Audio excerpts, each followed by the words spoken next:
아멘. 할렐루야. 찬양 예배 나오신 우리 모든 성도님들을 환영합니다. 찬양은 곡조 있는 기도라고 했습니다. 혹시 기도하기 어려운 분 계십니까? 찬양하십시오.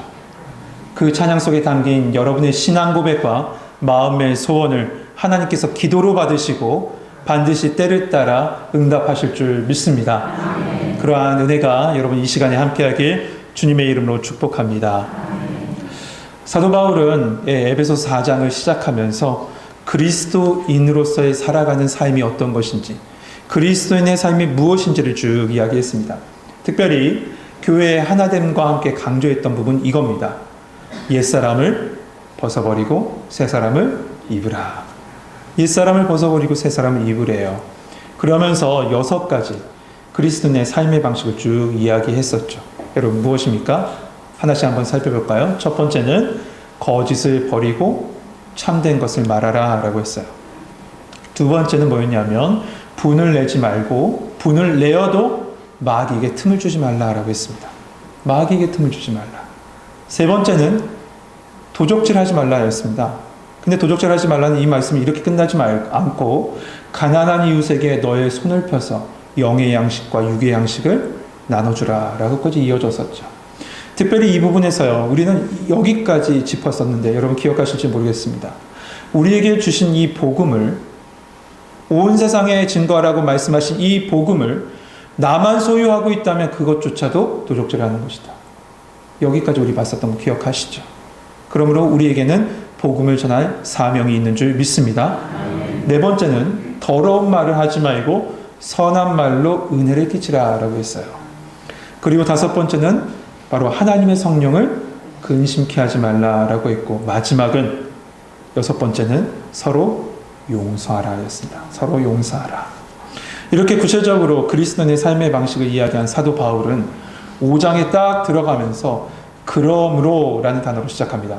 그러면서 이 그리스도인의 삶의 방식의 결론을 1절, 2절, 방금 읽었던 1절, 2절에서 딱 요약하며 우리에게 가르쳐주고 있죠. 우선 1절 말씀 먼저 같이 한번 읽어봅시다. 1절 같이 읽겠습니다. 시작.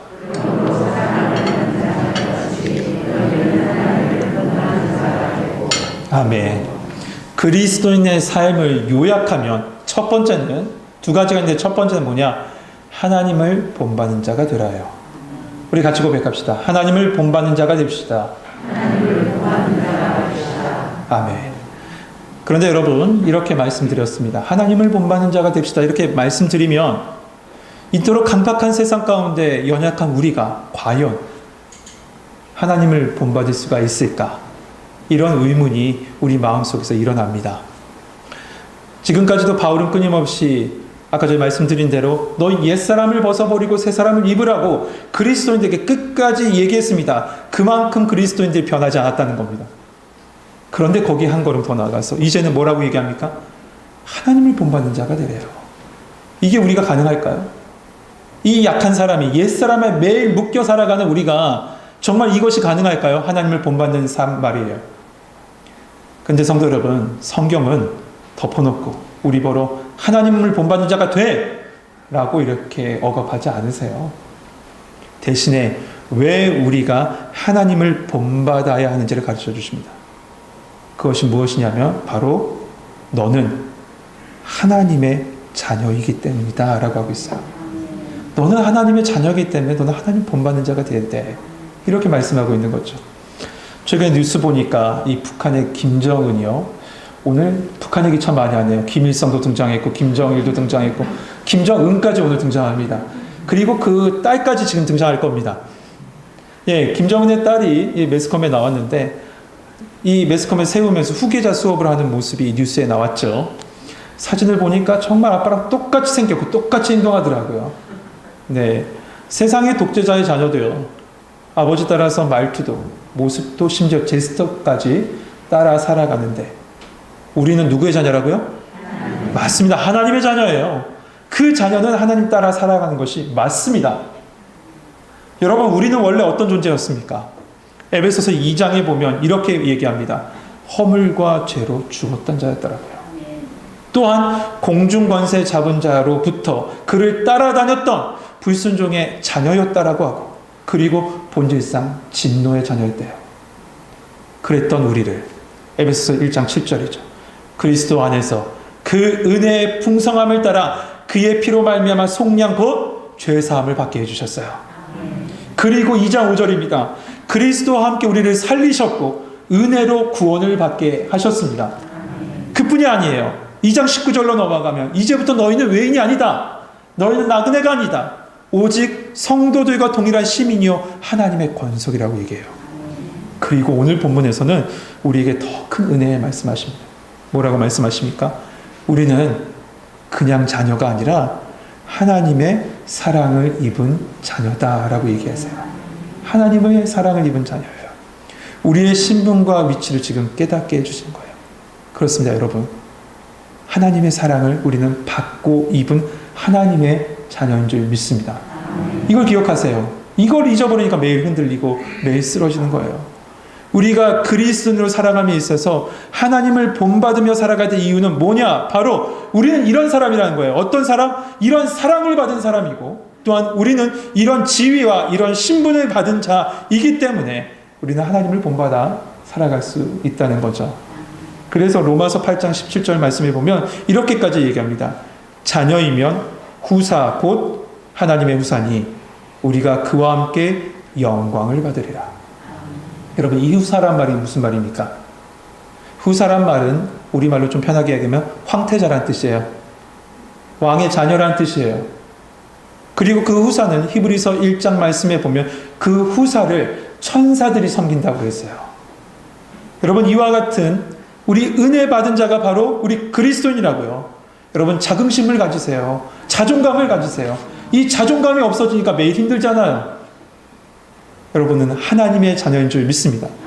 이렇게 하나님의 사랑을 받고 하나님의 후사된 하나님의 황태자가 된 그리스도의 삶의 모습은 당연히 하나님을 본받는 모습으로 살아가는 것이 당연하다는 거죠. 도리어 그 모습을 본받지 않은 것이 이상하다라고 얘기해요. 베드로 전서는 한 걸음 더 나갑니다. 뭐라고 말하냐면 신의 성품에 참여한 자가 되게 하려 합니다. 하나님의 성품에 참여한 자가 되게 하려 합니다. 라고 얘기해요. 그 성품은 곧 예수님의 마음이겠죠.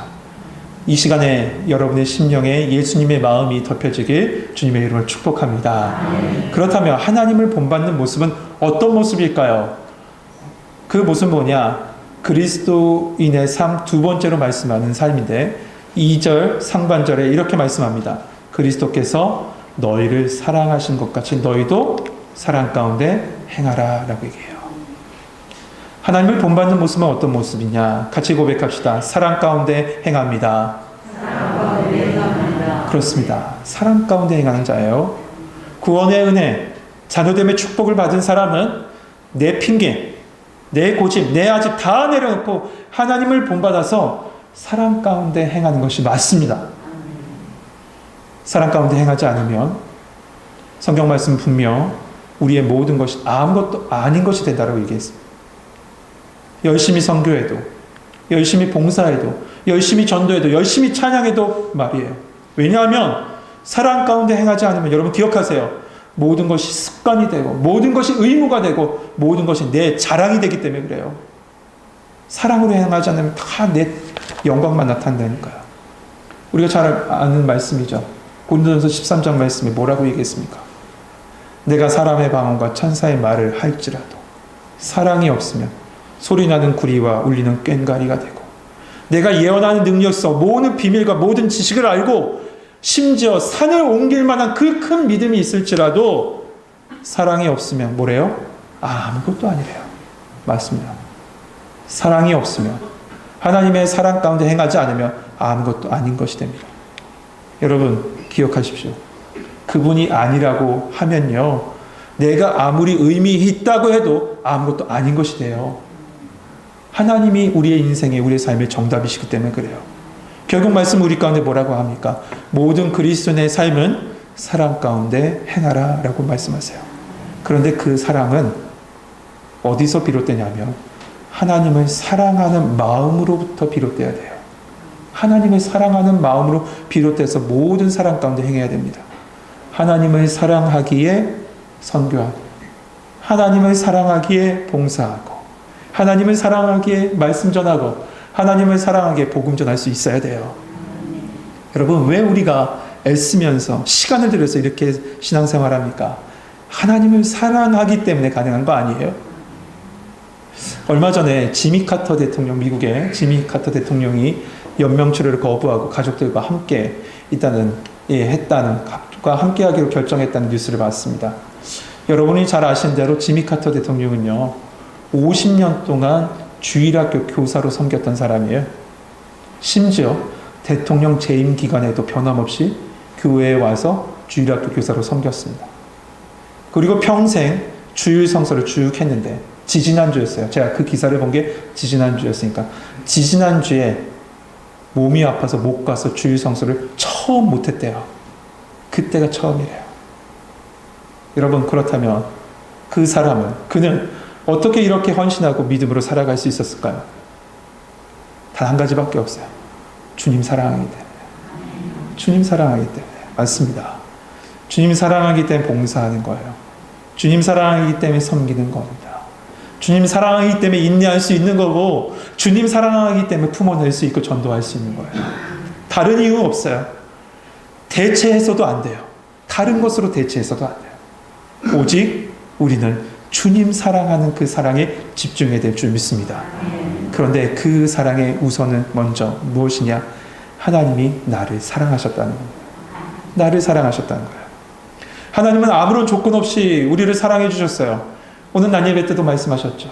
예수님께서 수고하고 무거운 짐진 자들아 다 내게로 오라 하시면서 조건 거셨습니까? 안 거셨어요. 네가 수고하고 무거운 짐이 있으면 그냥 내게 오기만 하면 돼 라고 얘기했어요. 오기만 하면 돼요. 조건 없어요. 내가 무슨 받을 만한 은혜가 있습니까? 아닙니다. 받을 만한 어떤 행위를 했습니까? 아닙니다. 아무것도 없어요. 무언가 있는 것이 아니라 그저 용납해 주시고 용서해 주시고 나를 사랑해 주신 겁니다. 그것을 증거하는 것이 제 뒤에 있습니다. 바로 십자가예요. 십자가예요. 그래서 우리는 십자가 앞에 설 때 여러분 핑계거리를 가질 수 없습니다. 이랬습니다. 저랬습니다. 핑계거리를 가질 수 없어요. 이토록 사랑하셨는데요. 이토록이요. 그러므로 여러분, 오늘 본문에서 우리에게 말씀하고 있습니다. 그리스도께서 너희를 사랑하신 것 같이 너희도 사랑 가운데서 행하라. 우리를 사랑하신 그 사랑을 알면요, 그 사랑으로 행할 수 있는 건 당연하겠죠. 그런데 그 사랑은 어떤 사랑이라고 말씀하냐면 2절 하반절 보세요. 우리에게 추가적으로 설명해요. 어떤 사랑이냐? 그는 우리를 위하여 자신을 버리사 향기로운 제물과 희생제물로 하나님께 드리셨느니라. 십자가에 자신을 내어주시기까지 우리를 사랑하신 사랑이라는 겁니다. 사랑하는 성도 여러분, 어느 아버지가요, 아들에게 하나님의 사랑에 대해서 가르쳐주고 싶어서 아들의 손을 꼭 붙잡고 산 위에 꼭대기로 쭉 올라갔습니다. 아버지는 언덕 꼭대기에 올라가서 사방을 둘러봅니다. 그곳이 영국이었거든요. 사방을 쭉 둘러보니 북쪽으로는 스코틀랜드, 남쪽으로는 영국 본토, 잉글랜드 그 땅, 동쪽으로는 큰 해, 큰 바다와 서쪽으로는 끝없이 펼쳐지는 언덕과 계곡을 쭉 두 팔을 벌리고 그 모든 지평선과 수평선을 감싸 안고 둥글게 그리면서 아들에게 이렇게 얘기했대요. 얘야, 하나님의 사랑은 지금 이만큼 크단다. 그랬더니 이 아들이 갑자기 눈이 똘망해지더니 아버지에게 이런 얘기를 한 거예요. 뭐라고 얘기했냐면, 아빠, 그럼 우리는 하나님의 사랑 한가운데 있겠네요. 아시겠어요? 네, 그렇습니다. 우리는 하나님의 사랑 한가운데 있습니다. 그렇기 때문에 그 사랑으로 하나님을 본받아 살아가는 거고, 그 받은 사랑이 있기 때문에, 그 받은 십자가 사랑이 있기 때문에 그 사랑 따라 행할 수 있는 거죠.